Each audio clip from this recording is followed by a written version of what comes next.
یہ بات میں نے آپ کو بتائی تھی کہ یہ نبی کریم صلی اللہ علیہ وسلم کی حیات مبارکہ کا آخری غزوہ تھا، تبوک۔ اور جہاد یوں تو سارا ہی امتحان اور آزمائش ہوتا ہے، مگر یہ غزوہ تبوک صحیح معنوں میں آزمائش اور امتحان تھا اہل ایمان کے لیے، اور شرمندگی، ندامت، خسران اور رسوائی تھی منافقین کے لیے۔ اللہ جل شانہ نے حضور اکرم صلی اللہ علیہ وسلم کے وفاداروں کو، جان نثاروں کو اور آپ پر جان نچھاور کرنے والوں کو اس میں سرخرو اور معزز کیا، اور جو لوگ اسلام کے لبادے میں منافق تھے اللہ جل شانہ نے ان کے نفاق کو تشتسبام کیا، ان کے لیے وہ رسوائی اور فضیحت بنی۔ جن لوگوں نے اس موقع پر، چونکہ اس میں جنگ کی نوبت تو آئی نہیں اس جنگ میں، اس لیے یہ امتحان جو آیا وہ اپنے آپ کو پیش کرنے کا اور مال کے ذریعے سے جہاد کی مدد کرنے کا یہ امتحان تھی، کیونکہ میدان کارزار تو اس میں سجا نہیں، لیکن یہ ضرور تھا کہ حضور اکرم صلی اللہ علیہ وسلم نے صحابہ سے کہا کہ اس عسرت کے وقت میں، جس کو قرآن نے بھی ساعت عسرت کہا ہے، اس عسرت کے وقت کے اندر مدد کریں اسلام کی، اور مومنین مخلصین جو ہیں وہ سمع و طاعت کا، یعنی بات سن کر اس پر عمل کرنے کا مظاہرہ کریں۔ اور اس طرح میں نے بتایا تھا کہ آزمائش اس لیے بڑی تھی کہ گرمی بہت سخت تھی، معاشی حالات بہت زیادہ خراب تھے۔ قرآن پاک نے اس غزوہ کے متعلق جو تفصیلات ہیں وہ بہت اہمیت کے ساتھ بیان کی، اور منافقین کے بہانوں کو بھی ذکر کیا قرآن نے۔ اس کا ذکر ہوا پچھلے جمعے کے اندر کہ یا تو انہوں نے کہا کہ گرمی ہے مت نکلو،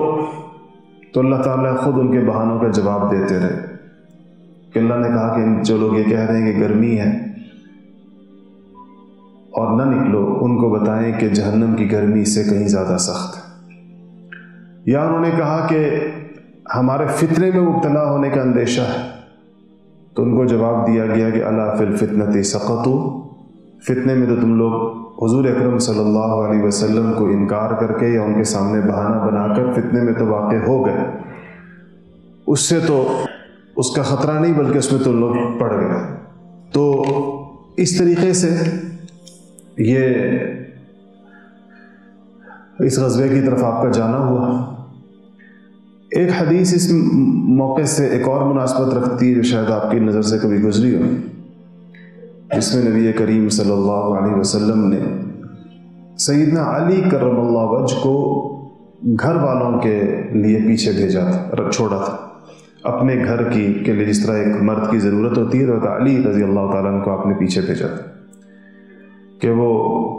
اہل و عیال کی خبرگیری کریں گے۔ تو اور علی رضی اللہ تعالیٰ عنہ کو جب دیکھا کہ مدینہ کا ماحول تو اس طرح کا ہے کہ سارے ہی جانثار چلے گئے ہیں، اور یہ پیچھے تو یا منافق بچ گئے جنہوں نے بہانے کیے تھے، تو کہیں میرا شمار بھی ان میں نہ ہونے لگے، تو وہ گئے پیچھے سے آپ صلی اللہ علیہ وسلم کے لشکر کی طرف، اور وہاں جا کر ان کو ملے، تو آپ نے انہوں نے کہا کہ یا رسول اللہ، میں تو پیچھے ڈر گیا کہ پیچھے تو صرف منافق بچے ہیں مدینہ کے اندر،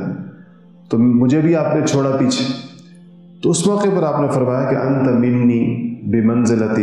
ہارون من موسیٰ، کہ علی تم پیچھے ہی رہو، کیا تمہارے لیے یہ بات باعث اطمینان نہیں ہے کہ تم جو ہو وہ میرے بعد تمہاری حیثیت یا تمہارا تعلق میرے ساتھ ایسا ہو جیسا تعلق ہارون علیہ السلام کا موسیٰ کے ساتھ۔ موسیٰ کے بھائی تھے چھوٹے، حضرت علی بھی حضور کے بھائی تھے، چچا زاد بھائی تھے۔ تو اس سے بعض حضرات کو یہ غلط فہمی ہوئی، اور خصوصاً روافظ کو، کہ وہ یہ سمجھتے ہیں کہ یہ حضرت علی رضی اللہ تعالیٰ عنہ کی نیابت اور جانشینی کا اعلان تھا کہ حضور کے بعد جس طرح، حالانکہ یہ نیابت گھر والوں کی خبرگیری کے لیے تھی، وضاحت تھی اس کے اندر موجود تھی، اور مسجد کی امامت کے لیے، اور آپ نے باقاعدہ جو مدینہ کا والی یعنی حضرت علی کو صرف اہل و عیال کی خبرداری کے لیے، خبرگیری کے لیے، ان کی حفاظت کے لیے، اسی موقع پر آپ نے 2 تشکیلیں اور بھی فرمائیں کہ آپ نے حضرت محمد ابن مسلمہ کو مدینہ کا گورنر اور والی مقرر کیا۔ تو ظاہر بات ہے کہ مدینہ کی گورنری تو کہیں زیادہ بڑی خدمت تھی جس پر محمد ابن مسلمہ کو حضرت سبا بن عرفہ کو اسی موقع کے اوپر کوتوال مقرر کیا مدینہ کا نکلتے ہوئے آپ نے، اور عبداللہ ابن ام مکتوم کو آپ نے اس موقع کے اوپر اپنی مسجد کا امام مقرر کیا مدینہ شریف کے اندر۔ تو 4 صحابہ کو حضور پیچھے چھوڑ کر گئے، ایک کو مدینہ کا کوتوال مقرر کیا، ایک کو مدینہ کا والی مقرر کیا، ایک کو مسجد نبوی کا امام مقرر کیا، اور ایک کو اپنے گھر کے اہل و عیال کی خبرگیری کے لیے۔ اس لیے، اور پھر یہ ان کی چونکہ وہ آگے تھے پیچھے سے اس خیال سے کہ یہ تو کہیں ایسا نہ ہو کہ ہم ان لوگوں میں متخلفین کہتے ہیں جو پیچھے رہ گئے تھے، کہیں ہم ان لوگوں میں نہ شمار ہو جائیں، اس وجہ سے آپ نے فرمایا کہ انت منی بمنزلۃ ہارون من موسیٰ، کہ اے علی آپ کا میرے ساتھ تعلق کی نوعیت ویسی ہے جیسے کہ ہارون علیہ السلام کی نوعیت حضرت موسیٰ علیہ السلام کے ساتھ تھی، کہ وہ بھی ان کے چھوٹے بھائی تھے، اگرچہ موسیٰ چھوٹے تھے، آتا ہے ہارون بڑے تھے، لیکن بہرحال دونوں کے درمیان جو یہ رشتہ تھا۔ تو یہ حدیث جو ہے یہ چونکہ سنی بھی ہوتی ہے تو یہ اسی تبوک کے موقع کی ہے۔ باقی جب وہاں آپ پہنچے اور کافی وقت تک آپ نے وہاں قیام کیا، تقریباً 20 روز آپ نے تبوک کے اندر قیام کیا، اور اس 20 روزہ قیام میں جن کی کے مقابلے کے لیے آئے تھے تو وہ لوگ آئے نہیں سامنے، اس لیے یہاں سے لیکن اس کا فائدہ یہ ہوا کہ آس پاس تبوک کے آس پاس دور دور تک جو بہت بڑے بڑے قبائل تھے، وہ مسلمانوں کے اس لشکر جرار کو جو 30,000 صحابہ پر مشتمل تھا، اس کو دیکھ کر بہت مرعوب اور بڑے متاثر ہوئے، اور بغیر جنگ کے وہ سارے علاقے جو ہیں وہ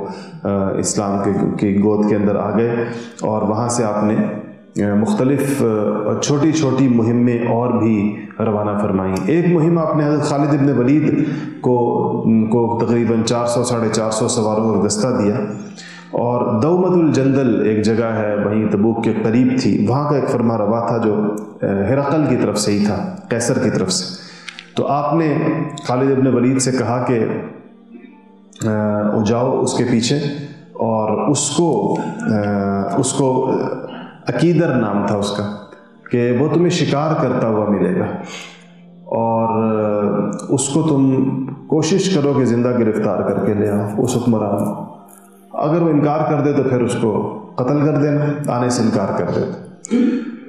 تو حضرت خالد بن ولید فرماتے ہیں کہ مجھے حضور نے کہا کہ تمہیں وہ شکار کرتا ہوا ملے گا، تو میں جب گیا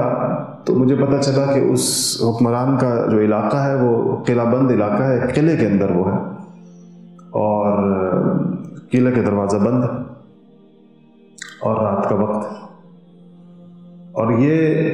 اب اس قلعے کی فصیل پر اوپر کہیں اپنی بیوی کے ساتھ بیٹھا ہوا تھا،